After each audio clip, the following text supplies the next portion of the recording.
सत साहिब नमस्कार, सभी को राम राम। दर्शकों, एक केशवरपाल और ये संत रामपाल जी महाराज जी के ज्ञान में मीन मेख निकालने का ठेका ले रखा है। अभी तक सनातन धर्म के जितने भी हितैषी हुए हैं, शंकराचार्य से लेकर के और अब तक के, उन सब ने सनातन धर्म का रक्षा करने का तो ठेका ले लिया, लेकिन आप सभी जानते हैं कि सनातन धर्म कितने टुकड़े में विभक्त हो गए। आज सनातन धर्म का ही टुकड़ा है जो कोई मुस्लिम बन गया, कोई सिख बन गया, कोई ईसाई बन गया। उसका कारण क्या रहा? क्योंकि सनातन धर्म के अंदर में इतनी बुराई हो गई, इन लोगों ने शास्त्रों को ठीक से ना समझ करके, ज्ञान को सही से ना समझ करके और पाखंडवाद ज्यादा फैला दिया, और अभी भी उसी पाखंड को फैलाने में ये लोग लगे पड़े हैं। और संत रामपाल जी महाराज जी के निर्मल ज्ञान को रोकने के लिए पूरी जोर शोर से कोशिश कर रहे हैं। अब देखिए, संत रामपाल जी महाराज समझाते हैं कि ब्रह्म, पर ब्रह्म और पूर्ण ब्रह्म अलग अलग शक्ति है। ये ब्रह्म अलग शक्ति है, पर ब्रह्म अलग शक्ति है, पूर्ण ब्रह्म अलग शक्ति है, और ये ब्रह्मा विष्णु महेश अलग शक्ति है, और उसको उन्होंने शास्त्रों में दिखाया भी है। लेकिन उस चीज को ये ना मान करके और संत रामपाल जी महाराज के ज्ञान का विरोध कर रहे हैं और कह रहे हैं कि नहीं, ये जो ब्रह्म पर ब्रह्म बता रहे हैं वो गलत बता रहे हैं। इनका मानना है कि श्री कृष्ण जी ही परमात्मा है, कोई कहता है राम जी परमात्मा है। और फिर जब ये आपस में जब उलझ जाते हैं, अब कोई कहता है कोई शंकर जी भगवान है। अब ये ब्रह्मा जी, विष्णु जी, शंकर जी, ये तीनों के मानने वाले अलग अलग हैं। कोई कृष्ण जी को मान रहा है, कोई देवी दुर्गा को मान रहा है। अब ये सारे मानने वाले क्या करते हैं, जब आपस में जब उलझते हैं, कोई कहता है भाई देवी जी सर्वश्रेष्ठ है, कोई कहता है नहीं जी राम जी सर्वश्रेष्ठ है, कोई कहता है कृष्ण जी सर्वश्रेष्ठ है। तो आपस में एक दूसरे को जवाब ना दे पाने के बाद ये क्या करते हैं, बोले नहीं नहीं, सब एक ही है। तू देवी को मान रहा है, ठीक है, देवी जी वही रूप है, एक ही रूप है। फिर उसी में बोलेगा कोई नहीं नहीं, शंकर जी भी वही है जिसको तू मान रहा है। यानी राम जी की भक्ति शंकर जी कर रहे हैं, शंकर जी की भक्ति राम जी कर रहे हैं। फिर राम जी शंकर जी बन जाते हैं, फिर वही विष्णु जी बन जाते हैं, वही कृष्ण जी बन जाते हैं, फिर वही पूर्ण परमात्मा बन जाते हैं, फिर वही। इस तरह के लच्छेदार बातें कर करके ये दुनिया को बेवकूफ बनाने में पूरी जोर लगा रखे हैं। और जो इसमें क्या है, जो पढ़ा लिखा समाज है वो भी अपने शास्त्रों को ठीक से ना समझ करके, ना वो पढ़ते नहीं है, समझे कहां से, तो ना समझ करके और ऐसे ऐसे मूर्खों के चक्कर में पड़ जाते हैं। और ये मूर्ख इंसान क्या बताता है कि शास्त्रों में देखो, रामपाल जी महाराज जी ने जो दिखाया वो गलत दिखाया, हम जो दिखा रहे हैं वो सही दिखा रहे हैं। अब उन शास्त्रों के अंदर जो चीजें लिखी हुई है उस चीज को ये नकार रहा है, यानी ऐसा नहीं है, ऐसा है। अब देखिए, संत रामपाल जी महाराज जी ने बताया कि गीता का ज्ञान श्री कृष्ण जी ने नहीं बल्कि उनके अंदर प्रवेश करके ब्रह्म ने दिया, और ब्रह्म ही काल है, और उसको प्रमाणित भी किया संत रामपाल जी महाराज जी ने। तो उस चीज को ये नकार रहा है, बोला नहीं, श्री कृष्ण जी ने ही गीता का ज्ञान दिया है। अभी जो हमारा वीडियो बनाने का उद्देश्य है वो ये है कि इसने ये कहा है कि श्री कृष्ण जी ने गीता का ज्ञान दिया और काल ब्रह्म ने गीता का ज्ञान नहीं दिया है। संत रामपाल जी महाराज गलत बता रहे हैं। आज हम यहाँ से पढ़ेंगे। दूसरी यह बात सिद्ध हुई कि पवित्र गीता जी बोलने वाला काल ब्रह्म ज्योति निरंजन है, न कि श्री कृष्ण जी, क्योंकि श्री कृष्ण जी ने काल नहीं हो सकते। उनके दर्शन मात्र को तो दूर दूर क्षेत्र से स्त्री तथा पुरुष तड़पा करते थे। यही प्रमाण गीता अध्याय 7 श्लोक 24-25 में है, जिसमें गीता ज्ञानदाता प्रभु ने कहा है कि बुद्धिहीन जन समुदाय मेरे उस घटिया अनुत्तम अटल विधान को नहीं जानते कि मैं कभी भी मनुष्य की तरह किसी के सामने प्रकट नहीं होता, मैं अपनी योग माया से छिपा रहता हूं। तो आज हम लोग ये 7 के 24-25 को देखेंगे। और यह रामपाल जो है बार बार लिख रहा है कि भगवान श्री कृष्ण काल नहीं हो सकते।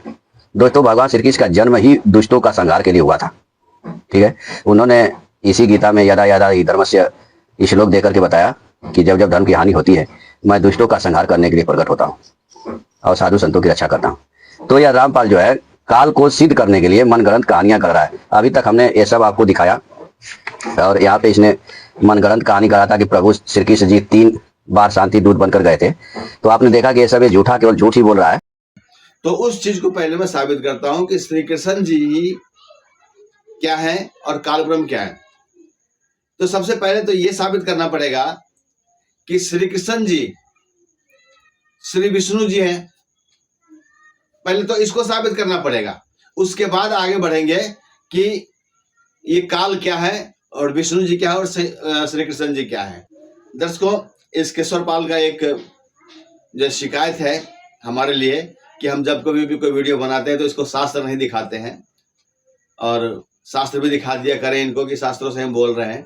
तो अभी हम इनको एक शास्त्र से ही दिखा देते हैं कि श्री कृष्ण जी उर्फ विष्णु जी, यानी कृष्ण जी बोल लो या विष्णु जी बोल लो, एक ही बात है, ठीक है। और इस बात को तो सारी दुनिया मानती है, लेकिन इसको प्रमाणित भी करना पड़ेगा कि विष्णु जी ही श्री कृष्ण जी के अवतार में आए थे। तो उसके लिए मैं आपको दिखा रहा हूं ये विष्णु पुराण, और विष्णु पुराण के अनुसार विष्णु जी का 21वां अवतार श्री कृष्ण जी थे। दर्शकों, ये देखिए विष्णु पुराण, ये हमारे पास पीडीएफ में है। तो इसमें क्या लिखा हुआ है, कृष्ण अवतार। तो इसमें लिखा हुआ है कि भगवान विष्णु ने श्री कृष्ण के रूप में देवकी और वासुदेव के घर में जन्म लिया था। उनका लालन पालन यशोदा और नंद ने किया था। अवतार का विस्तृत वर्णन श्रीमद् भागवत पुराण में मिलता है इस अवतार का। यानी कहने का मतलब ये है कि हमें जो ये दिखाना था कि भगवान विष्णु जी श्री कृष्ण के रूप में अवतरित हुए थे, ये विष्णु पुराण के अंदर लिखा हुआ है। जो उनके अवतारों का वर्णन है उसमें लिखा हुआ है, ठीक है। तो इससे स्पष्ट हो जाता है कि भगवान विष्णु ही श्री कृष्ण जी थे। और इस संदर्भ को पढ़ने के बाद ये भी पता लगता है कि श्री कृष्ण जी का जन्म हुआ था, और जन्म कहाँ हुआ था, देवकी और वासुदेव के घर में। तो ये जो केशवरपाल कभी कभी यार ये भी बोलता है ना कि नहीं भगवान श्री कृष्ण जी तो अवतरित हुए थे, तो यहाँ पर ये बातें झूठ साबित होती है।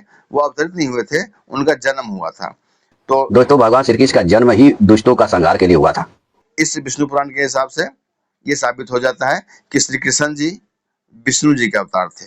तो पहला तो आपने प्रमाण ये देख लिया कि विष्णु जी का ही 21वां अवतार श्री कृष्ण जी हैं। दूसरा प्रमाण इसी विष्णु पुराण में ही लिखा हुआ है कि जय विजय नाम के 2 द्वारपाल हुए हैं विष्णु जी के दरबार में। वहां उनके गेट कीपर थे वो। वहां पर सनक सनंदन सनकादि वगैरह ये ऋषि मुनि सब पहुंच गए वहां विष्णु जी के दर्शन के लिए। तो जय विजय ने उन्हें रोक दिया कि जी आप ऐसे नहीं जा सकते, और भगवान से हम आदेश लेते हैं, भगवान का जो है अभी समय विश्राम करने का है, तो इस समय आप मत जाइए। तो इन ऋषियों ने जो है उस जय विजय से थोड़ी सी नोकझोंक हुई दोनों में, और ऋषियों ने क्या किया, जय विजय को श्राप दे दिया। तो श्राप दे दिया तो इन जो है नोकझोंक को सुन करके विष्णु जी अंदर से बाहर निकल के आए। पूछा भाई क्या हुआ, तो जय विजय ने बोला जी ऐसी इस तरह की बात है।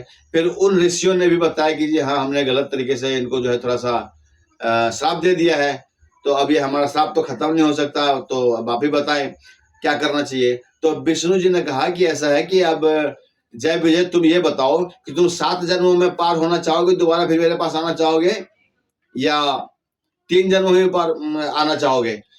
तो 3 जन्मों में अगर तुम मेरे साथ फिर दोबारा वापस आना चाहते हो तो उसके लिए तुम्हें राक्षस बनना पड़ेगा और मेरे से बैर भाव रखना पड़ेगा, और अगर 7 जन्मों में आना चाहते हो तो उसका फिर प्रोसेस कुछ अलग है। तो इन जय विजय ने बताया कि नहीं आप मेरे को 3 जन्मों के अंदर ही वापस ले लो। तो दर्शकों, ये विष्णु पुराण हमारे पास पीडीएफ में है। इसमें लिखा हुआ है कि भगवान विष्णु ने जय और विजय से कहा, महामुनियों का शाप झूठा साबित नहीं हो सकता। तुम दोनों मेरे प्रति मैत्री भाव रखते हुए 7 जन्मों में तर जाना चाहते हो, या मेरे साथ द्वेष करके शत्रु बनकर 3 जन्मों तक मेरे हाथों मृत्यु को पाकर यहाँ पर आना चाहते हो। इस पर जय और विजय ने 3 ही जन्मों के बाद विष्णु के सानिध्य को पाने का वरदान मांग लिया। जय विजय की कामना की प्रशंसा करते हुए सनकादिक मुनियों ने विष्णु से कहा, भगवान हमने यह रहस्य अभी जान लिया कि आपकी दृष्टि में राग द्वेष दोनों बराबर है, और जो लोग आपसे द्वेष करते हैं वे आपके और निकट हो जाते हैं। यानी इन मुनियों का कहना है कि जो भगवान से द्वेष करते हैं वे भगवान के और निकट हो जाते हैं। यानी ये उल्टा पाठ और पढ़ा रहे हैं ये। अच्छा, उसके आपके द्वारपालों को जल्दबाजी में हमने श्राप दिया, हम अपनी करनी पर पछता रहे हैं, कृपया हमें क्षमा कीजिए। इसके बाद वे लक्ष्मी नारायण की स्तुति करते हुए चले गए। इसके बाद जय और विजय कश्यप प्रजापति की पत्नी दीति के गर्भ से हिरण्यकश्यप और हिरण्याक्ष के रूप में जन्म लिया। फिर इस तरीके से इसका जन्म होते गया। लास्ट में इनका जो है एक दंतवक्र और शिशुपाल का जन्म हुआ इन दोनों का।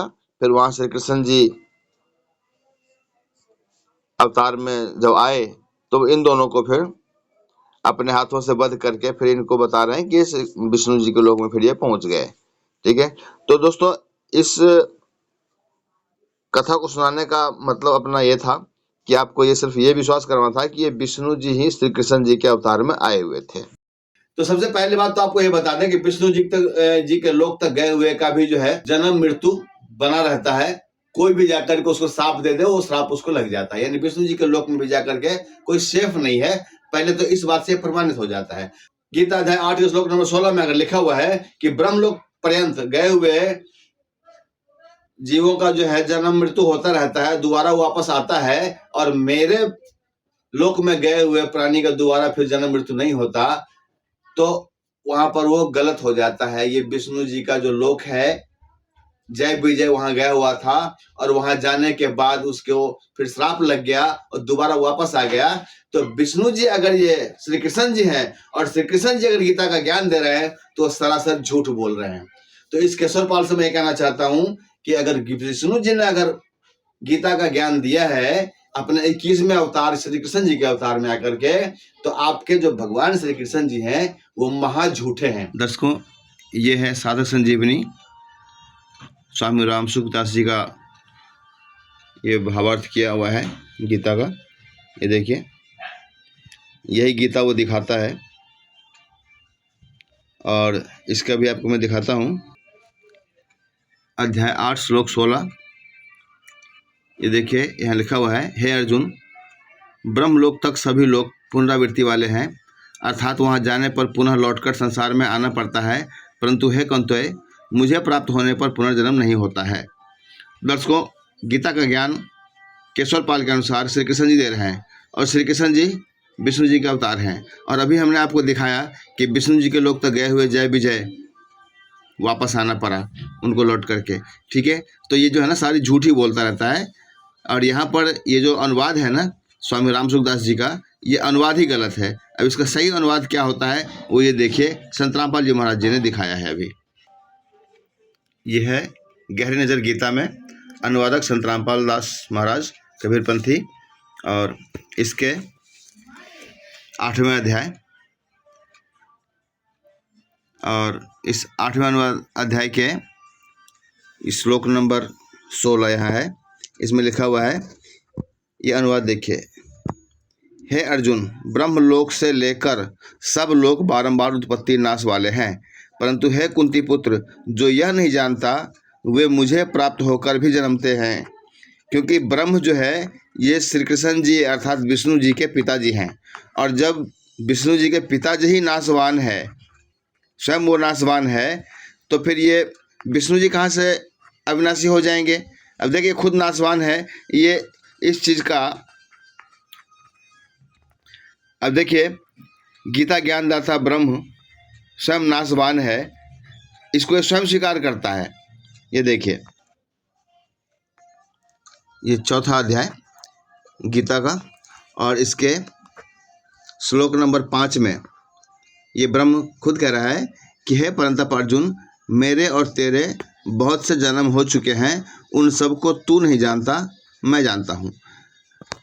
दोस्तों, यहाँ पर गीता ज्ञानदाता स्वयं कह रहा है कि हे अर्जुन, मेरे और तेरे कई जन्म हो चुके हैं, बहुत सारे जन्म हो चुके हैं। यानी जन्म हो चुका है तो जन्म उसी का होता है जिसकी मृत्यु होती है, और जिसकी मृत्यु नहीं होगी उसका जन्म क्यों होगा। अगर वो अविनाशी होता तो इनका जन्म क्यों होता। तो इसीलिए यहाँ पर गीता ज्ञानदाता ये जो है ना, ये ब्रह्म है और ये नाशवान है, इसकी जन्म मृत्यु होती रहती है, यहाँ पर ये स्वयं स्वीकार कर रहा है। और इसी के आगे ये बता रहे हैं कि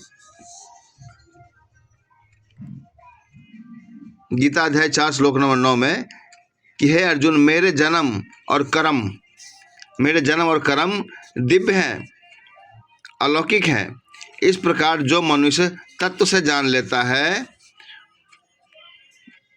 वह शरीर को त्याग कर फिर जन्म को प्राप्त नहीं होता, किंतु जो मुझ को तत्व से नहीं जानता। देखो, ये काल यहाँ पर इन्होंने संत रामपाल जी महाराज ने लिखा हुआ है, जो मुझको तत्व से नहीं जानता मुझे ही प्राप्त होता है। अब यहाँ पर स्पष्ट हो गया कि जो इस गीता ज्ञानदाता को तत्व से नहीं जानता कि ये काल है, गीता ज्ञानदाता ब्रह्म है और ये काल है, जो इस बात को नहीं जानता और जो उस गीता ज्ञानदाता को ही पूर्ण परमात्मा समझता है और उसी को भगवान मान करके उसकी पूजा में लगा रहता है, वो जो है दोबारा उसका जन्म होता रहता है, यानी वो जन्म मृत्यु में रहता है। क्योंकि ये गीता ज्ञानदाता अगर केशवर पाल के हिसाब से अगर श्री कृष्ण है, ये तो यहाँ भी साबित हो जा रहा है कि गीता ज्ञानदाता अगर श्री कृष्ण है तो श्री कृष्ण जी विष्णु जी हैं और विष्णु जी जन्म मृत्यु में हैं।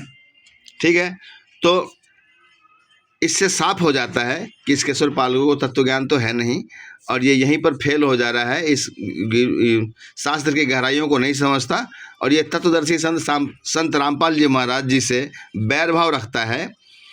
तो इसकी वजह से इस बेचारे का जो गति होने वाला है वो तो भगवान जाने कि इसको क्या गति मिलेगी, क्या होने वाला है इसके साथ। उसके चलो खैर वो बाद की बात है, हम कोई आपको श्राप नहीं दे रहे हैं, ना कोई हम आपको बद्दुआ दे रहे हैं, लेकिन हमें इतना पता है कि जो सच्चे संत का जो विरोध करता है वो एक अंधा गधा होता है और अंधे गधे का क्या हाल होता है ये सभी जानते हैं। ये बिल्कुल साबित हो जाता है। अगर वो झूठ नहीं बोल रहे होते तो जय विजय का दोबारा फिर इस धरती पर वापस आना संभव नहीं था। यानी वो झूठ बोल रहे हैं कि मेरे लोग तक गए हुए लोगों को प्राणी का जो है वो जन्म मृत्यु नहीं होता। ठीक है, तो वो झूठे थे। तो अब आपको मैं ये बता रहा हूं कि देखो श्री कृष्ण जी तो झूठे नहीं थे, झूठे तुम हो।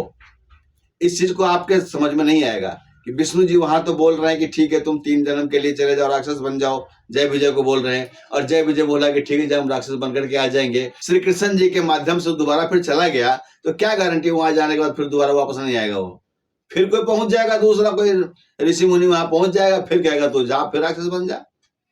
तो वहां तक भी गए हुए यानी श्री कृष्ण जी के लोक तक भी गए हुए प्राणी का मोक्ष संभव नहीं है, नहीं है। यानी उसका जन्म मृत्यु बना रहेगा। वहां पर ऐसे दुख सुख लगे रहेंगे, वहां पर ऐसे ये कुबुद्ध टाइप के जो है ना ये ऋषि मुनि वहां पहुंचेंगे और पहुंच करके क्या करेंगे, दोबारा वो झगड़ा करते रहेंगे और एक दूसरे को श्राप देते रहेंगे। विष्णु जी के लोक में ही जाकर के ये जो है ना राधा और ये इनको सुदामा का आपस में झगड़ा हुआ था और फिर उन दोनों ने एक दूसरे को श्राप दिया था। तो ये है विष्णु जी के लोक का कहानी, यानी कि बहुत ही निकृष्ट लोक है वो। ठीक है, यहाँ पर भी इसी तरीके का काम होता है जैसे धरती पर हो रहा है ना एक दूसरे के खिलाफ राग द्वेष, वैसे उन लोक में भी होता है और इस बात से साबित होता है। ये तो शास्त्रों में वर्णित है। तो विष्णु जी अगर श्री कृष्ण जी थे और श्री कृष्ण जी अगर ये कह रहे हैं कि मेरे लोक में गए हुए प्राणी को कभी फिर जन्म मृत्यु नहीं होता है, तो श्री कृष्ण जी सरासर झूठ बोल रहे थे। अब आ जाइए, श्री विष्णु जी पूर्ण परमात्मा नहीं है, इसका प्रमाण कहाँ मिलेगा? देवी भागवत में। ठीक है, आपका एक वीडियो ये भी है इन केशवर पाल जी का कि देवी भागवत में ही दिखाता है कि देखो इसमें माता जी का जो है गर्भ से विष्णु जी जन्म नहीं लिए हैं और ये आविर्भाव और तिरोभाव इनका होता है, वो प्रकट हो जाता है और फिर विलुप्त हो जाता है, एकदम अंतर्ध्यान हो जाता है। तो आविर्भाव और तिरोभाव का भी मैं दिखाऊंगा कि आविर्भाव तिरोभाव क्या होता है। उसका मतलब जन्म और होता है और मृत्यु ही होता है। आविर्भाव का मतलब जन्म ही होता है और तिरोभाव का मतलब मृत्यु होता है। ये भी मैं आपको दिखा देता हूं, पहले यही देख लो वीडियो। दर्शकों, आविर्भाव और तिरोभाव का अर्थ जन्म और मृत्यु ही होता है। जब इसके विषय में हमने सर्च करना शुरू किया तो इस आविर्भाव को अंग्रेजी में बोलते हैं अपीयरेंस डे, और अपीयरेंस डे मनाया जाता है किसी संत महापुरुषों के जन्मदिन को कहा जाता है। तो यहाँ पर यही लिख रखा है कि अपीयरेंस डे का हिंदी अर्थ आविर्भाव दिवस होता है, जिसका मतलब है किसी विशेष व्यक्ति, अक्सर धार्मिक या ऐतिहासिक पुरुष के जन्म या पहली बार प्रकट होने का दिन।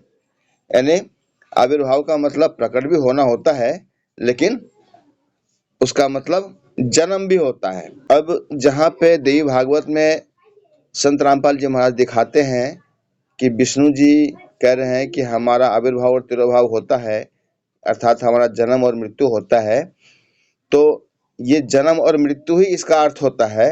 उसको हम कैसे साबित करेंगे? उसको हम साबित करते हैं कि जैसे हमने ये साबित किया कि विष्णु जी ही श्री कृष्ण जी थे, तो अब आपको हम यही बताते हैं कि देखिए, जैसे विष्णु जी श्री कृष्ण जी थे, तो श्री कृष्ण जी का जब जन्मदिन आता है तो उस दिन हम आविर्भाव दिवस नहीं मनाते हैं। श्री कृष्ण जी का हम जन्माष्टमी बनाते हैं, यानी उनका जन्म होता है तो जन्म दिवस ही मनाते हैं हम उनका आविर्भाव दिवस नहीं मनाते हैं। वैसे आप आविर्भाव दिवस कह सकते हैं, क्योंकि वो धार्मिक व्यक्ति थे, यानी एक देवता थे वो, तो आप उनको आविर्भाव दिवस भी कह सकते हैं, आविर्भाव कहा जा सकता है, लेकिन उनका हुआ था वास्तव में जन्म ही, इसीलिए हम उनका जन्म दिवस ही मनाते हैं। तो इससे साबित होता है कि आविर्भाव का मतलब जन्म ही होता है। दर्शकों, अब हम आपको दिखा रहे हैं, ये इस्कॉन वाले का ये गीता है, और गीता का जो जिन्होंने भावार्थ किया है, ये कृष्ण कृपा मूर्ति श्री मद एसी भक्ति वेदांत स्वामी प्रभुपाद जी, ये लेखक का परिचय लिखा हुआ है। तो इनके विषय में लिखा हुआ है, देखिए कि कृष्ण कृपा मूर्ति श्रीमद एसी भक्ति वेदांत स्वामी प्रभुपाद का आविर्भाव 1896 ईस्वी में भारत के कलकत्ता नगर में हुआ था। अब ये जो आविर्भाव शब्द है, इसका मतलब जन्म ही होता है।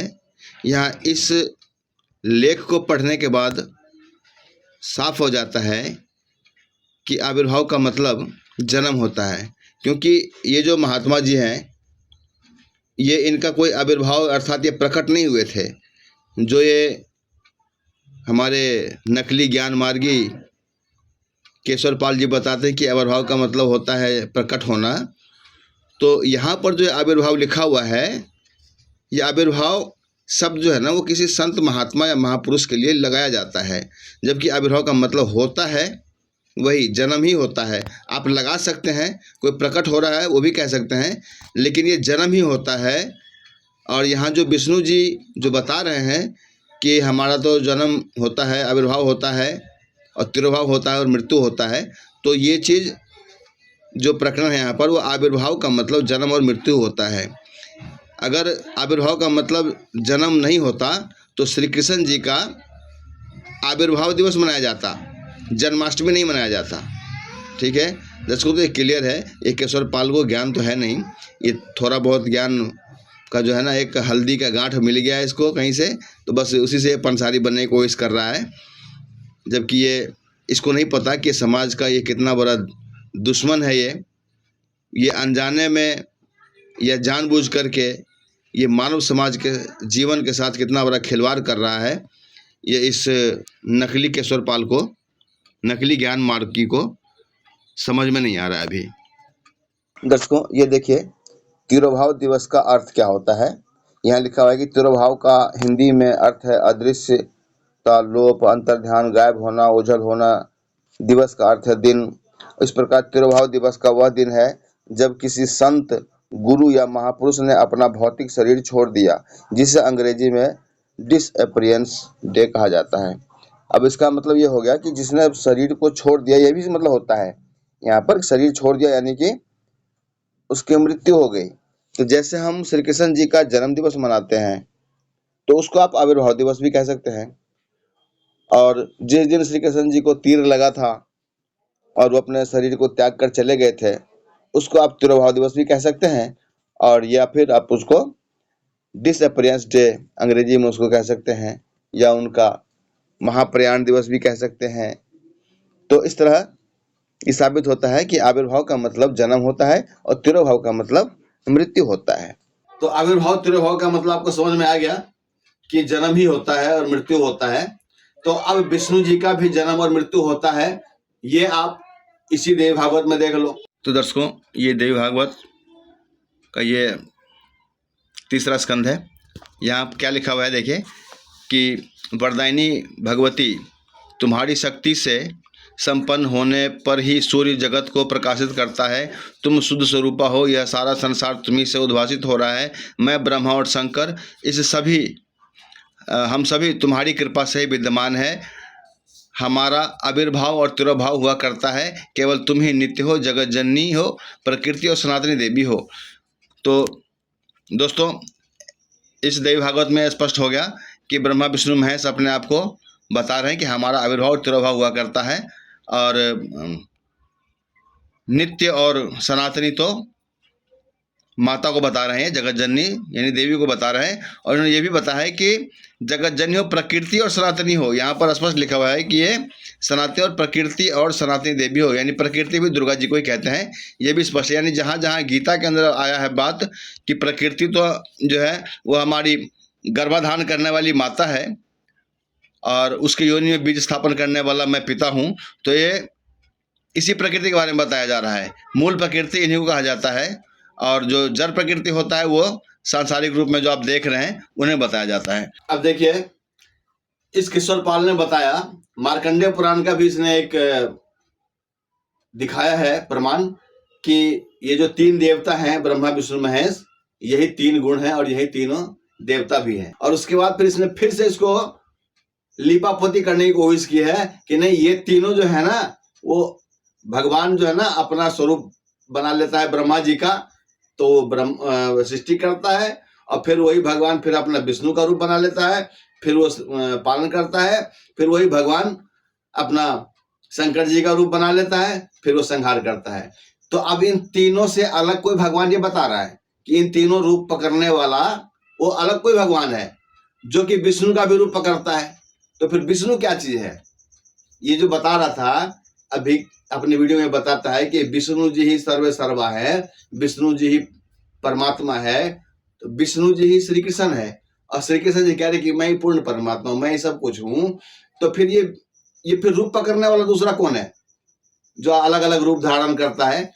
कोई ब्रह्मा बन जाता है, कभी विष्णु बन जाता है, कभी शंकर बन जाता है, वो कौन है? फिर उसके बारे में इसको पता है? कुछ नहीं पता है। तो वास्तव में वही है वो काल जो कि कभी विष्णु बन जाता है, कभी शंकर बन जाता है, कभी ब्रह्मा बन जाता है और बन करके फिर वो क्या करता है, इन तीनों ब्रह्मा विष्णु महेश को भी नहीं पता कि हमारा भी रूप को पकड़ के कोई काम कर रहा है। ये तीनों तो आपस में ये फूले समाये रहते हैं कि भाई हम ही भगवान बने हुए हैं। वास्तव में इनके बस का कुछ भी नहीं, इन तीनों देवी देवताओं के बस के।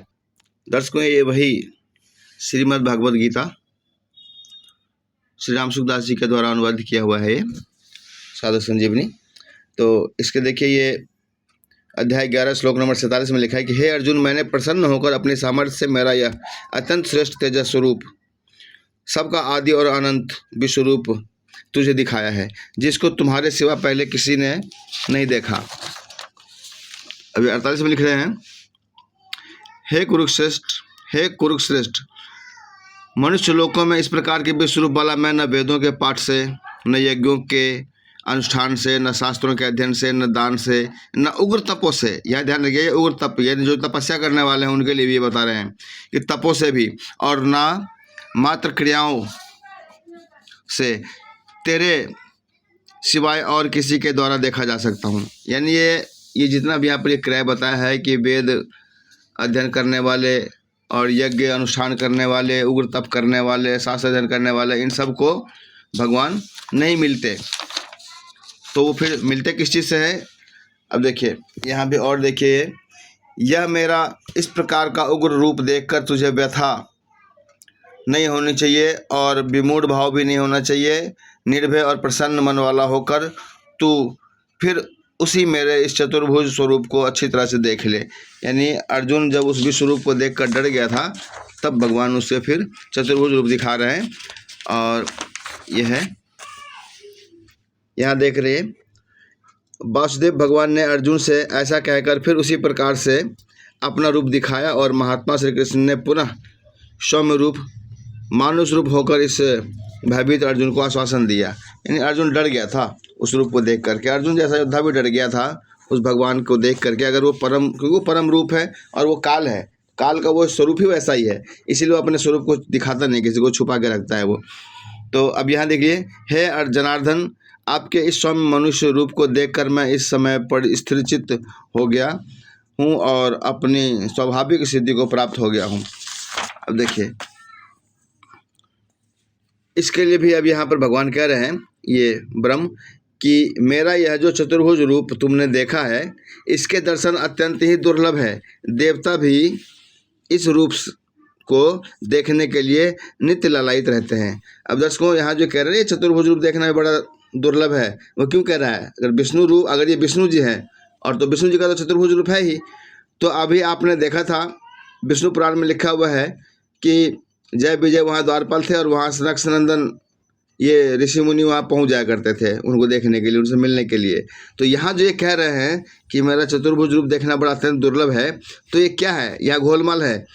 अगर वो विष्णु जी होते तो ये ऐसा नहीं कहते, क्योंकि विष्णु जी के लोक में तो कोई भी पहुँच जाता था बड़े आराम से। जिसको जरा से भी सिद्धि है वो आराम से पहुँच जाता विष्णु जी के लोक में, जैसे सुखदेव ऋषि जी उड़ के पहुँच जाते थे।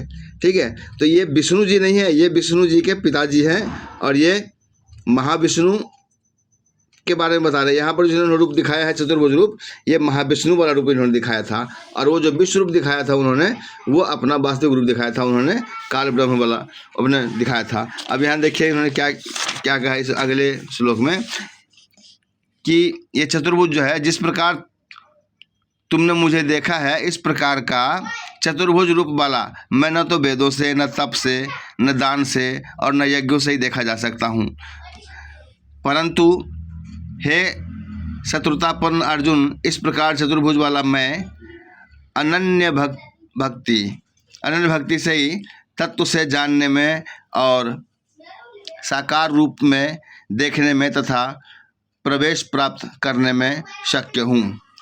अब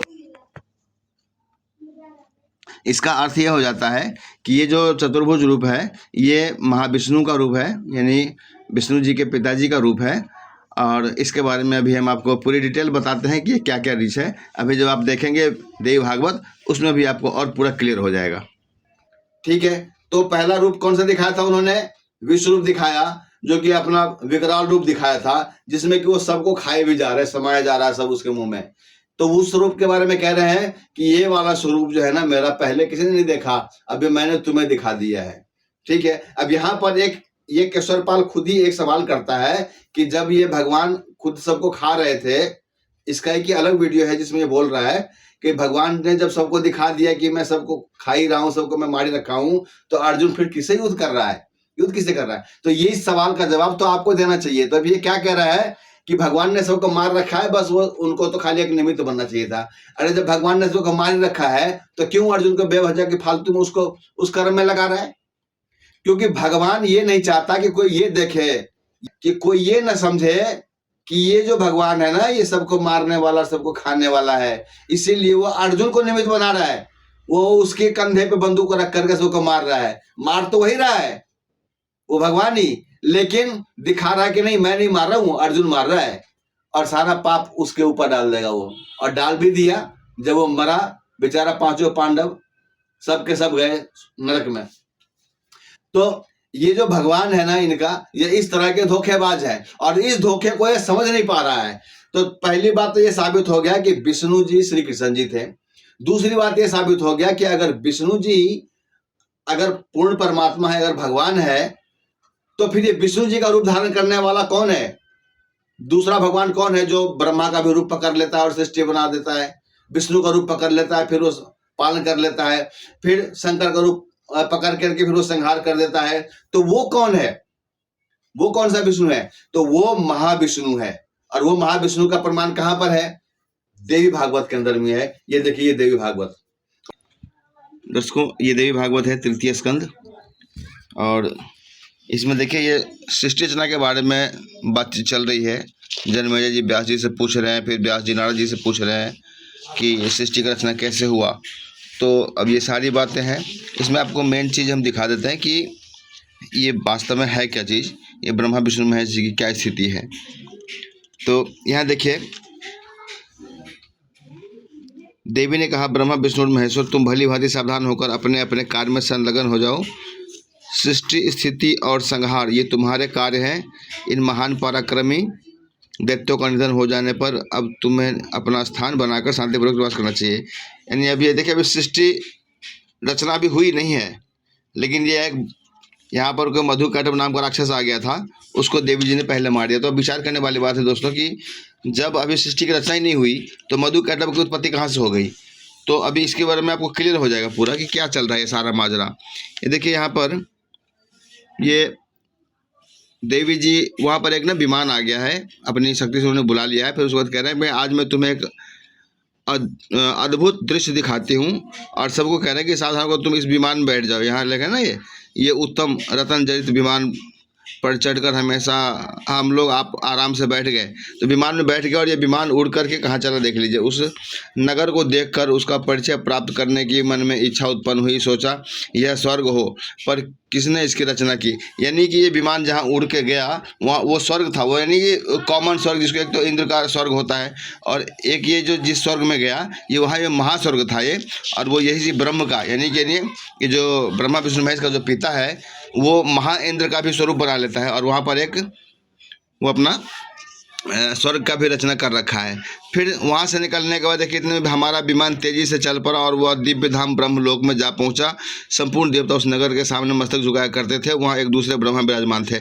अब देखिए एक ब्रह्मा विष्णु महेश तो यहाँ बैठे हुए थे इस विमान में और दूसरा एक ब्रह्मा वहाँ भी बैठा हुआ है। तो ये दूसरा रूप चल रहा है अभी। ये जो आप गीता में जो आप देख रहे हैं वो कह रहा है कि जो चतुर्भुज रूप है जो मेरा ये बड़ा दुर्लभ है। तो ये ब्रह्मा वाला रूप है, महाब्रह्मा के रूप में भी ये बैठा हुआ है। अभी ये दूसरा एक ब्रह्मा लोक बना करके, तो ये ब्रह्मा जी के पिताजी हैं, ये ब्रह्मा विष्णु महेश के। तो अब यहाँ पर कह रहे हैं कि ब्रह्मांड शंकर और विष्णु को बड़ा आश्चर्य हुआ। सभा लगी थी, संपूर्ण वेद अपने अपने अंगों सहित रूप धारण करके उसमें बैठे थे। ठीक है। अब यहाँ पर लिख रहा है कि भगवान शंकर और विष्णु ने मुझसे पूछा, चतुरानंद यह अविनाशी ब्रह्मा कौन है। मैंने उत्तर दिया, मुझे कुछ पता नहीं। यानी ये जो ब्रह्मा जी बैठे हुए थे विमान में उनसे पूछा गया, ये विष्णु जी और शंकर जी पूछ रहे हैं कि भाई ये और दूसरा ब्रह्मा कौन है। तो ये ब्रह्मा जी को ये ब्रह्मा जी बता रहे हैं कि मुझे तो कुछ पता नहीं जी ये कौन से ब्रह्मा जी है, क्योंकि इनको पता ही नहीं कि वो ब्रह्मा कौन है। ये वास्तव में ये उनके पिता हैं ये। ठीक है।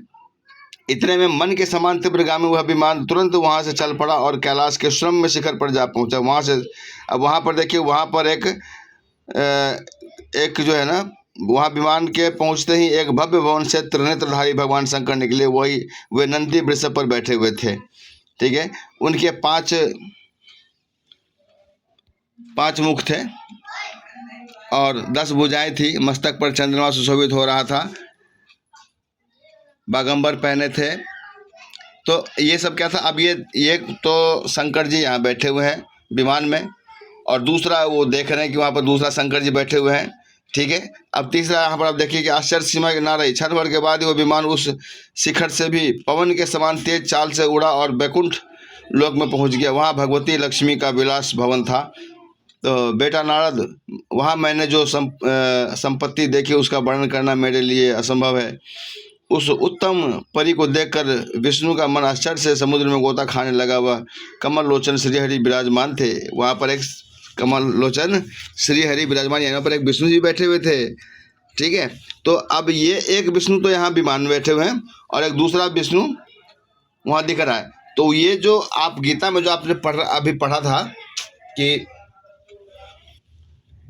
चतुर्भुज रूप जो है हमारा ये बड़ा ही दुर्लभ है, वो भी कोई नहीं देख पाता है। तो ये इसी चतुर्भुज की बात कर रहा था। ये विष्णु जो एक तो कॉमन विष्णु जी अभी जो विमान में बैठे हुए हैं, इनके लोग तो कोई भी आता जाता है। ठीक है।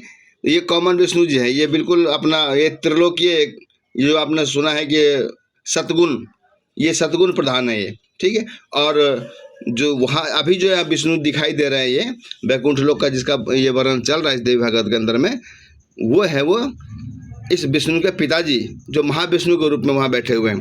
ठीक है। अब इसके बाद आगे भी और भी दिख रहा है यहाँ पर कि ये आगे जाने के बाद विमान जहाँ पहुँचा वहाँ पर एक फिर अधिष्ठात्री देवी भी थी, वहाँ भी बैठी हुई थी। ठीक है। तो इस तरह से यहाँ पर अब वो देवी कौन थी, यहाँ पर यह लिखा हुआ कि यो संदेहग्रस्त होकर हम लोग वहाँ रुके रहे। वहाँ भगवान विष्णु ने उन चारुहासिनी भगवती को देखकर विवेक पूर्वक निश्चय कर लिया कि ये भगवती जगदम्बिका है। तब उन्होंने कहा कि ये भगवती हम सभी की आदि कारण है, महाविद्या और महामाया इनके नाम है। ये पूर्ण प्रकृति है। देख लिया यहाँ प्रकृति आ गया ना, तो इन्हीं को प्रकृति भी कहा जाता है। ठीक है। कभी इनका नाश नहीं होता, मंद बुद्धि जन इन्हें जान नहीं सकते, योग द्वारा इनका साक्षात्कार होता है। गंभीर आशय वाली ये देवी परब्रह्म की इच्छा है। ये नित्य है और इनका विग्रह भी नित्य है। ये विश्वेश्वरी, वेद गर्भा एवं शिवा कहलाती है। इनके विशाल नेत्र हैं। ये सभी ये सबकी आदि जननी है, यानी इन सबकी ये माता है, जगत जननी इसलिए इनको कहा गया है। और यहीं पर ये कह रहा है कि ये मूल प्रकृति है, सदा परम पुरुष के साथ रहती है। अब ये परम पुरुष कौन है? ये वही परम पुरुष है जिसके बारे में अभी आप देख रहे हैं कि वो विमान जब जग गया तो जगह जगह पर आप देख रहे हैं कि ब्रह्मा महाविष्णु महाशिव के रूप में वो विराजमान है। और एक परम रूप जो अभी गीता में आपने देखा है कि वो विश्व रूप, विकराल रूप जो उन्होंने दिखाया है वो अलग है, वो अलग रहता है किसमें ब्रह्मांड में, और वहाँ पर वो अकेला ही रहता है। वो ये उसका वास्तविक स्वरूप है जो गीता के अंदर दिखाया गया है, विकराल रूप, ये उसका वास्तविक स्वरूप है। अब और ये जो नीचे आप देख रहे हैं ब्रह्मा विष्णु महेश का रूप, ये इसने अपना फिर अलग से रूप बना रखा है, अलग अलग रजगुण क्षेत्र बना रखा है। वहाँ ब्रह्मा जी सदगुण क्षेत्र बना रखा है, वहाँ पर विष्णु जी का, और जहाँ तमगुण क्षेत्र बना रखा है वहाँ पर शंकर जी का रूप बना करके खुद बैठा है, और वहाँ पर फिर दुर्गा जी को अपने साथ रखता है। और ब्रह्मा जी के रूप में है तो वहाँ सावित्री महासावित्री बना करके एक बच्चा पैदा करता है, वो ब्रह्मा बन जाता है। विष्णु जी के रूप में जहाँ रहता है वहाँ पर महालक्ष्मी के रूप में दुर्गा जी को रखता है, वहाँ पर जो बच्चा पैदा होता है वहाँ से वो सतगुण विष्णु जी पैदा होते हैं। और जहाँ पर वो सदाशिव का रूप बना करके बैठा हुआ है वहाँ पर ये महापार्वती का रूप बना करके बैठे हुए दुर्गा को लगाते हैं, और वहाँ पर जो बच्चा पैदा होता है वहाँ से शंकर जी की उत्पत्ति होती है, तमोगुणी शिव की। अब यहाँ देख लीजिए विष्णु जी कह रहे हैं कि पहले बार में मुझे दर्शन हुए थे, उस समय मैं बालक रूप में था, मुझे पालने में झुला रही थी। बट वृक्ष के पत्र पर एक सुदृढ़ सैया बिछी हुई थी, उस पर लेटकर मैं पैर के अंगूठे को अपने कमल जैसे मुख से लेकर चूस रहा था। तथा यानी कहने का मतलब यह है कि यहाँ स्पष्ट हो जाए कि विष्णु जी के, ब्रह्मा जी और शंकर जी के, इन तीनों के माता दुर्गा जी हैं। और ये केशवरपाल जो कह रहा था कि इनके कोई माता पिता नहीं है, तो ये देवी भागवत से ही साबित हो जा रहा है कि उनके माता पिता हैं। लेकिन ये केशवरपाल समझ नहीं पा रहा है क्योंकि इसको कभी तत्वदर्शी संत मिला नहीं, और मिला भी तो इसने खो दिया। ये अपने आप को महान बनाने के चक्कर में ना ये अपना जीवन व्यर्थ करने में लग गया।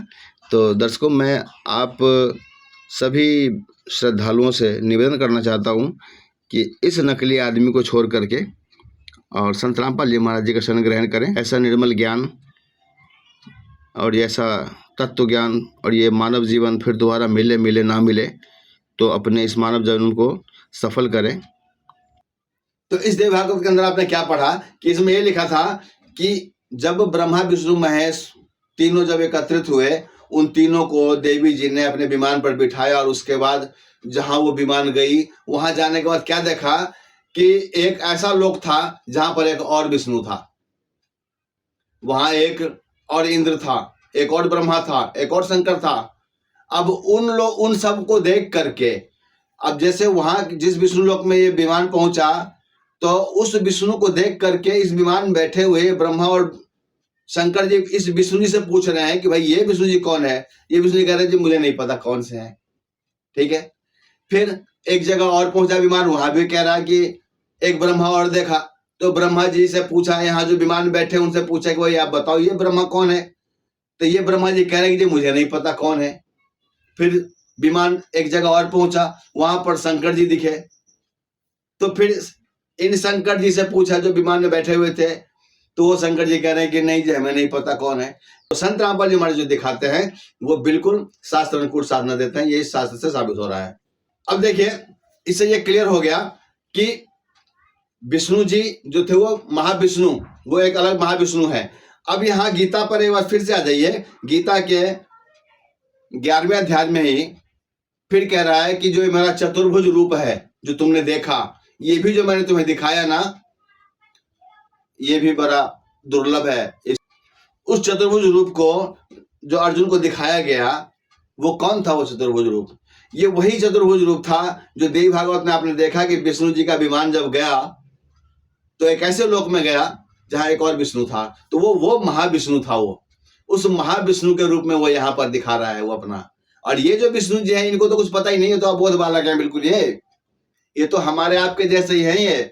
लेकिन वो जो महाविष्णु है ये इस विष्णु का पिता है, तो अब ये जो महाविष्णु आपने देख लिया कि देवी भागवत में लिखा है कि एक महाविष्णु भी था और ये फिर ये विष्णु भी थे, तो ये दूसरा रूप हो गया उसका, विष्णु जी का। अब एक होता है परम रूप, एक परम रूप है जिसके बारे में बताया गया है कि विष्णु जी का प्रथम रूप तो भगवान जैसा दिखता है और परम रूप काल जैसा है, वो इसी विष्णु पुराण में लिखा हुआ है।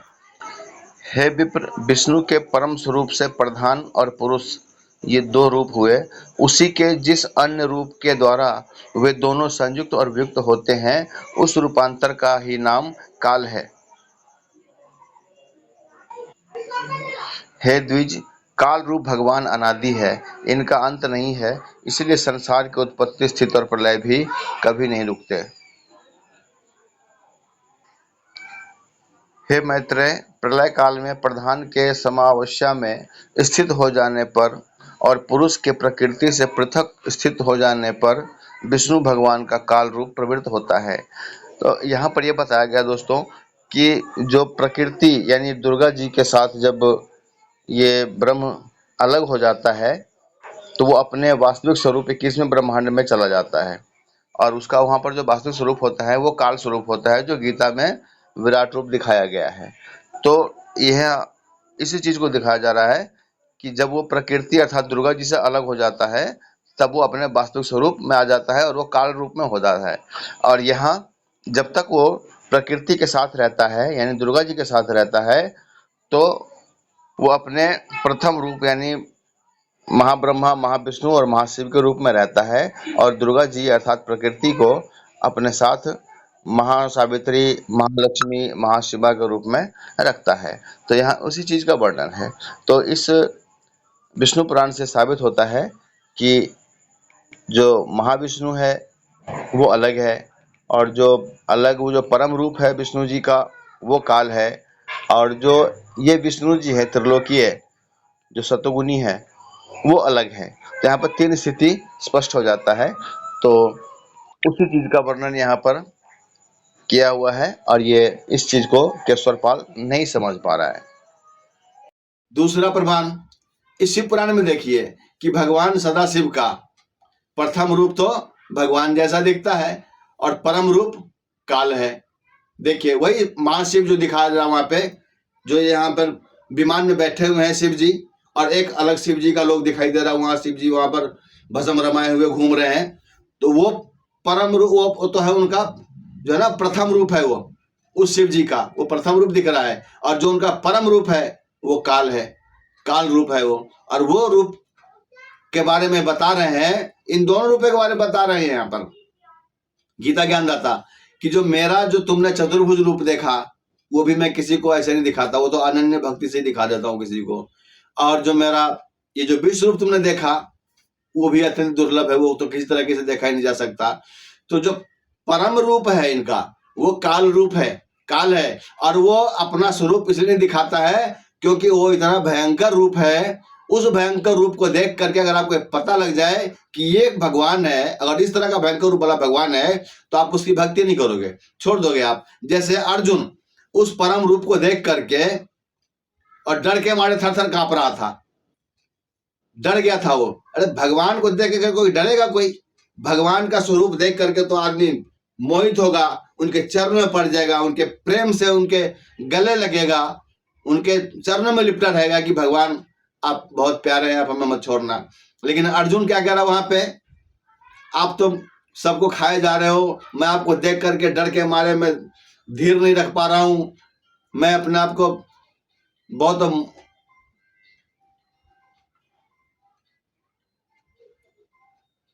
भयभीत देख रहा हूं। तो इस तरह की बातें अर्जुन कर रहा है। तो कौन था वो उसका परम रूप था, वो काल रूप था। और अगर आप उस काल रूप को देख लेंगे तो अर्जुन जैसे योद्धा का अगर हालत खराब हो गया था तो आम जीव का क्या होगा? आम जीव तो ऐसे छोड़ के भाग जाएगा, उसको समझ में आ जाएगा कि नहीं ये काल है भाई, ये सबको खाता है और इससे बचो। तो इसीलिए वो अपना वो रूप नहीं दिखाता किसी को, क्योंकि वो बहुत ही खतरनाक रूप है। और वो जो चतुर्भुज रूप दिखाया उसने, वो महाविष्णु वाला, वो रूप भी जल्दी नहीं किसी को दिखाता। वो उस रूप में वो क्या करता है, तीन जगह उसने तीन गुण बना रखे हैं। एक रजगुण क्षेत्र बना रखा है, एक तमगुण क्षेत्र बना रखा है, एक सतोगुण क्षेत्र बना रखा है। और वहां अपने आप को महाविष्णु के रूप में जब स्थापित करता है, फिर वहां पर दुर्गा जी को महालक्ष्मी के रूप में रखता है। और उसके बाद वहां जो बच्चा पैदा करता है, वहां यह विष्णु पैदा हो जाता है। फिर रजगुण क्षेत्र में जाता है, वहां पर ब्रह्मा जी के रूप में अपने आप को बनाता है, वहां पर मां सावित्री के रूप में खुद बनता है, उस दुर्गा जी को बनाता है। और फिर जो वहां पर बच्चा पैदा होता है, वह वहां पर ब्रह्मा पैदा ले लेता है। फिर तमोगुण क्षेत्र में जाकर के महाशिव का रूप खुद बनाता है और महापार्वती का रूप दुर्गा जी को बनाता है। और वहां जो पैदा लेता है बच्चा, उसको शंकर जी का रूप दे देता है। अब इसका भी प्रमाण कहाँ है? देखिए, इसी शिव पुराण के अंदर में लिख रहा है। यहाँ देखो, वे जो सदा शिव हैं उन्हें परम पुरुष ईश्वर शिव शंभु और महेश्वर कहते हैं। यहाँ देखना, वे सदाशिव जिसको कहते हैं, वे अपने सारे अंगों में भस्म रमाए रहते हैं उन काल रूपी ब्रह्म ने। अब देखो, ये जो सदाशिव कहा इन्होंने, वो भगवान सदाशिव हैं। और उसने एक समय विहार करने वाले सदाशिव ने अपने विग्रह से ही एक स्वरूप भूता शक्ति की सृष्टि की, तो वो सदाशिव को काल भी कहते हैं। ये देखो, वे अपने सारे अंगों में भस्म रमाए रहते हैं उन काल रूपी ब्रह्म ने। ओह, ये काल कहो चाहे ब्रह्म कहो, ब्रह्म ने एक ही समय में शक्ति के नाथ नहीं, ये शक्ति के साथ शिवलोक नामक अक्षेत्र का निर्माण किया था। उसमें उस उत्तम अक्षेत्र को काशी कहते हैं।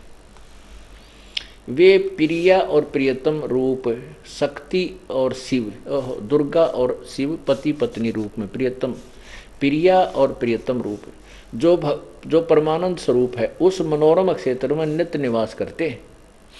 काशीपुरी परमानंद रूपणी है। मुने उस शिव और शिवा ने प्रलय काल में भी कभी उसको अक्षेत्र को अपने सानिध्य से मुक्त नहीं किया, इसलिए विद्वान पुरुष उसे अविमुक्त अक्षेत्र नाम से जानते हैं। ठीक है, यहाँ देखिए, देवर से एक समय उस आनंद वन में रमण करते हुए शिवा और शिव के मन में यह इच्छा हुई कि किसी दूसरे पुरुष की सृष्टि करनी चाहिए, जिस पर यह सृष्टि संचालन का महान भार रखकर हम दोनों केवल काशी में रहकर स्वेच्छानुसार विचरें और निर्वाण धारण करें। यहाँ देखो, ऐसा निश्चय करके शक्ति सहित सर्वव्यापी परमेश्वर शिव ने अपने वाम भाग के 10वें अंग पर अमृत मल दिया। फिर तो वहां से एक पुरुष प्रकट हुआ जो तीनों लोकों में सबसे अधिक सुंदर था, वह शांत था, उसमें सद्गुण की अधिकता थी, वह गंभीरता का अथाह सागर था। अब देखो, 101 पर पढ़ा आपने, अब 102 पर देखें। 102 पे अब शिव ने कहा, वत्स, वो जो पुत्र उत्पन्न हुआ, शिव ने कहा, उस काल ने कहा कि बेटा, आप व्यापक होने के कारण तुम्हारा विष्णुनाथ नाम विख्यात हुआ, उसका विष्णु नाम रख दिया। अब देखो, ब्रह्मा जी बता रहे हैं, ब्रह्मा जी कहते हैं देवर से, तत्पश्चात कल्याणकारी परमेश्वर शाम सदाशिव ने पूर्ववत जैसे विष्णु पैदा किया था, ऐसे ही मुझे अपने दाहिने अंग से उत्पन्न किया। उन महेश्वर ने मुझे तुरंत ही अपनी माया से मोहित करके नारायण देव की नाभिक मन में डाल दिया और लीलापूर्वक मुझे वहां से प्रकट किया। अब इससे क्या सिद्ध हुआ कि इस काल रूपी ब्रह्म तय अर्थात सदाशिव तय ब्रह्मा और विष्णु की उत्पत्ति सिद्ध कर दी।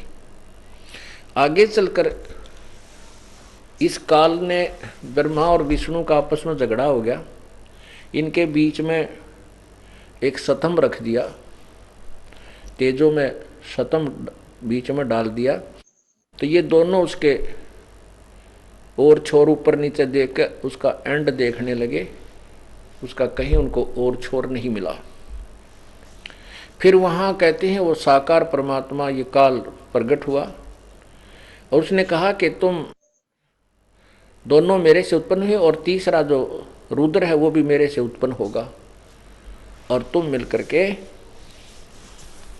जो है इस सृष्टि के कार्य को प्रारंभ करो। अब यहाँ दिखाते हैं, क्योंकि यहाँ जो लेखक ने अनुवादकर्ता ने ये सोचा कि तू जो लिख रहा है अनुवादकर्ता इसमें गड़बड़ कर गया है, बाकी संस्कृत वाली में और अच्छी तरह क्लियर है। तो यहाँ 9वें अध्याय में स्पष्ट किया है, ये 4 सिद्ध कर दिए। ये देखो, ये अध्याय 9 चल रहा है, ये अध्याय 9 यहाँ समाप्त होता है। पृष्ठ नंबर 110 पे वही संक्षिप्त शिवपुराण 9वां अध्याय में एंड में लिखा है कि इस प्रकार ब्रह्मा, विष्णु और रुद्र यानी ये शिव, इन तीनों देवताओं में गुण है, परंतु शिव गुणातीत माने गए। शिव कौन है? ये काल है।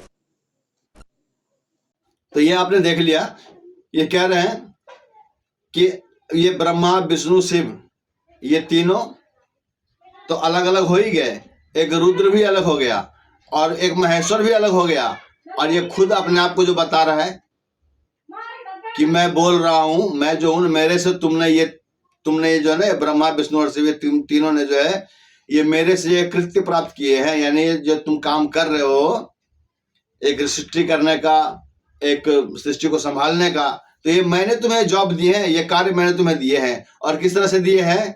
तुम्हारे तपस्या के बल पे दिए हैं। अब देखिए यहाँ पर दोस्तों एक चीज को ध्यान दीजिए, गीता बता रही है कि न जप से, न तप से, न दान से, न हवन से किसी भी तरीके से मेरा स्वरूप नहीं देखा जा सकता। और जो तपस्या करते हैं उसके लिए तो गीता ज्ञानदाता ने कहा है कि वो तो मुझे भी क्रश करते हैं, मैं उसके हृदय में रहता हूं। और ये तपस्या करने वाले जो है ना, खुद तो दुखी होते ही हैं, मुझे भी दुखी करते हैं। तो ऐसे लोगों को तो मैं घोर नरक में डालूंगा जो इस तरह से तपस्या करने वाले हैं। तो तपस्या करने वाले को तो भगवान मिलते ही नहीं है। और ये ब्रह्मा, विष्णु, महेश के इतिहास में लिखा हुआ है कि ये तीनों भी तपस्या करते थे। ब्रह्मा जी खुद तपस्या करने में लगे रहते थे, तो इनको कहां से भगवान मिल जाएगा? फिर ये विष्णु जी खुद तपस्या करते थे, इन्हें कहां से भगवान मिल जाएगा? शंकर जी भी तपस्या करने में लगे रहते हैं, इनको कहां से भगवान मिल जाएगा? क्योंकि तपस्या से भगवान मिलना ही नहीं है। तपस्या से क्या हो जाएगा? उनके अंदर सिद्धि आ जाएगी, बस ये कर सकता है वो। और तपस्या से खूब ज्यादा फल मिलेगा उसको, तो अगले जन्म में वो राजा बन जाएगा। और राजा बन जाएगा, राजा बनने के बाद वो सारे कुकर्म करेगा, बढ़िया कर्म तो करेगा नहीं, उससे तो होगा नहीं। फिर वो क्या बनेगा? अगले जन्म में गधा बन जाएगा। तो ये तपस्या करने वाले की तो ये गति है। तो जो तपस्या कर रहे हैं, तो ब्रह्मा, विष्णु, महेश तक को भी भगवान नहीं मिला, इसीलिए ब्रह्मा जी कहते हैं कि वो तो निर्गुण निराकार है। और ये फिर विष्णु जी भी कह रहे हैं कि वो जो निराकार है उसकी तो कौन महिमा गा सकता। शंकर जी भी खुद वही बात कह रहे हैं। तो यानी जब ब्रह्मा, विष्णु, महेश को ये उस परमात्मा का पता नहीं लगा, तो ये ज्ञान मार्गी, इसको कहां से पता लग जाएगा भाई? इसको तो ब्रह्मा, विष्णु, महेश ऊपर ज्ञान होगा ही नहीं। ब्रह्मा, विष्णु, महेश खुद तपस्या करने वाला, गीता तपस्या करने वाले को बता रहा है कि निकृष्ट प्राणी है ये खुद दुखी होता है और मुझे भी दुखी करता है। और ये ज्ञान मार्गी इस बात को समझ ही नहीं पा रहा है, इसीलिए इनको ये नहीं पता लगे गीता का ज्ञान देने वाला कौन है। ठीक है, तो दर्शकों इन सब बातों से साबित होता है कि अभी तक जो आपने पूरा प्रमाण देखा, उन प्रमाणों से पता लगता है कि ब्रह्मा, विष्णु, महेश इन तीनों से अलग भी एक ब्रह्मा, विष्णु, महेश है, वो जो मैंने आपको देवी भागवत के अंदर दिखा दिया। और उन ब्रह्मा, विष्णु, महेश से ऊपर अलग एक परम रूप जिसको आप बोलते हैं कि वो परम रूप काल है, और प्रथम रूप, उनका जो प्रथम रूप है वो ब्रह्मा, विष्णु, महेश वो पुरुष जैसा है, यानी भगवान जैसा है। और उनका जो दूसरा रूप है ये ब्रह्मा, विष्णु, महेश से तीन नीचे वाला, यानी पहला तो हो गया ब्रह्म परम रूप काल रूप, और दूसरा हो गया प्रथम रूप ब्रह्मा, विष्णु, महेश। वही ब्रह्म जो परम रूप काल है, वही ब्रह्म अपना स्वरूप बना लेता है विष्णु जी का, शंकर जी का और ब्रह्मा जी का। ठीक है, अब फिर वही ब्रह्म जब ये ब्रह्मा, विष्णु, महेश के रूप में जब तीन बच्चे उत्पन्न करते हैं, तो ये यहाँ पर एक ब्रह्मा, विष्णु, महेश तीसरा ये पैदा लेता है, जिसको कि ये पता ही नहीं कि हमारा पिता कौन है। और देवी भागवत के अंदर जब वो देवी जी बता रही है कि मुझे ब्रह्म समझो, मुझे ही समझो कि मैं ही ब्रह्म हूं, मैं ही तुम्हारी माता हूं, मैं ही तुम्हारा पिता हूं, फिर वो ये भी बता रही है कि उस ब्रह्म में और मुझ में कोई अंतर मत समझो। यानी कि एक ब्रह्म तो है, लेकिन मैं अभेद हूं उनके साथ। जो गीता भी बता रही है कि प्रकृति और मेरे में अभेद संबंध है। तो प्रकृति कौन है? ये दुर्गा जी हैं, और ये इस चीज को सभी मानते हैं। और ये इस चीज को ये ज्ञान मार्ग भी मानता है कि प्रकृति जो है वो दुर्गा जी है, लेकिन ये खोल के बताता नहीं है, पढ़ता जरूर है लेकिन समझ ही नहीं पाता है कि प्रकृति दुर्गा जी भी है। ये अपरा प्रकृति और परा प्रकृति है ना, एक मूल प्रकृति होता है, एक जड़ प्रकृति होता है। जो मूल प्रकृति है वो दुर्गा जी है, और जो जड़ प्रकृति है वो ये जो आपको देखने में आता है यहाँ का सृष्टि वो है। तो मूल प्रकृति जो है ये इस ब्रह्म की पत्नी है। तभी गीता में लिखा हुआ है कि मैं प्रकृति के अंदर बीज स्थापन करने वाला पिता हूं, और वो प्रकृति सभी जीवों को गर्भ धारण करने वाली माता है। तो ये चीज स्पष्ट लिखी हुई है, लेकिन इस ज्ञान मार्ग के समझ में नहीं आएगा क्योंकि ये अज्ञानी है पक्का, और आज तक अभी इसको कोई सच्चा संत मिला नहीं। परमात्मा संत रामपाल जी महाराज इसको मिले थे, लेकिन ये अज्ञानी व्यक्ति वो अपना जन्म गंवा लिया, इसने जन्म को अपना व्यर्थ कर लिया, इसने वो हीरा को छोड़ करके और एक कंकर पत्थर ढोने में लग गया। ये अपने आप को समझ लिया कि मैं अब ज्ञानी हो गया हूं, अब मैं, और ये ज्ञान भी जो अभी जो विरोध करने वाला जो ज्ञान इसके अंदर आया ना, ये संत रामपाल जी महाराज जी ने जब शास्त्रों को दिखाना शुरू किया है, समझाना शुरू किया है, तब जाकर के वकील बन गया। उससे पहले भी वकील नहीं था ये, अब ये काल का वकील बन गया। काल तो ऐसे ही छाटता है ना।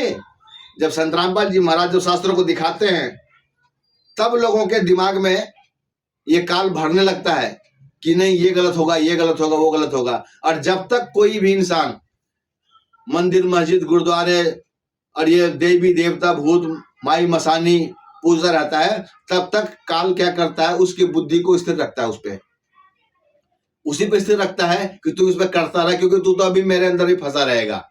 काल ने साफ कह रखा है गीता के अंदर कि तुम चाहे कोई भी भक्ति करो, देवी देवता की करो, चाहे पत्थरों की पूजा करो, चाहे कुछ भी करो, उन सब में मैं ही तुम्हारी बुद्धि को स्थित करूंगा, दृढ़ करूंगा, और उन सब से मिलने वाला फल भी मैं ही तुम्हें दूंगा। लेकिन वो फल जो होगा ना तुम्हारा नाशवान होगा। लेकिन इस चीज को भी लोग नहीं समझ रहे हैं, ये सनातनी नकली, कि वो जब गीता ज्ञान कह रहा है कि तुम देवी देवताओं की पूजा करोगे या अन्य जो भूत पूजा करोगे या श्राद्ध कर्म करोगे, तो उनसे जो मिलने वाला फल है वो नाशवान होगा। तो फिर भी ये कहता है कि दोस्तों भगवान ही तो दे रहे हैं, तो लेते जाओ। तो इस तरह के ये ज्ञान मार्गी है। अभी इसके ऊपर और भी वीडियो बनाऊंगा। आज का जो हमारा टॉपिक था वो यही था कि ये साबित करना था कि गीता ज्ञानदाता काल है, और ये नकली ज्ञान मार्गी संत रामपाल जी महाराज जी के इस अनमोल ज्ञान को, इस पवित्र ज्ञान को अपनी कुबुद्धि लगा करके और उसको अटपट करके लोगों को भ्रमित करने की कोशिश में लगा हुआ है। क्योंकि अभी भी इसका उद्देश्य यही है कि मैं इस ज्ञान का विरोध करके अपना फॉलोवर्स बढ़ाऊं और मैं भी गुरु बन जाऊं। तो दोस्तों इसकी चाल को समझिए और ऐसे नकली के जाल में ना फंसे। शास्त्रों को समझना है तो संत रामपाल जी महाराज जी के सत्संगों को सुनिए, और कई चैनलों पे आते हैं, साधना टीवी है, ईश्वर टीवी है, और यूट्यूब चैनल है, बहुत सारे आजकल सोशल मीडिया के ऊपर भी बहुत सारे सत्संग डले हुए संत रामपाल जी महाराज जी का। उन सत्संगों को सुनिए और फिर अपना मानव जीवन सफल करिए। ऐसे नकलियों से बचें। सत साहिब नमस्कार, सभी को राम राम।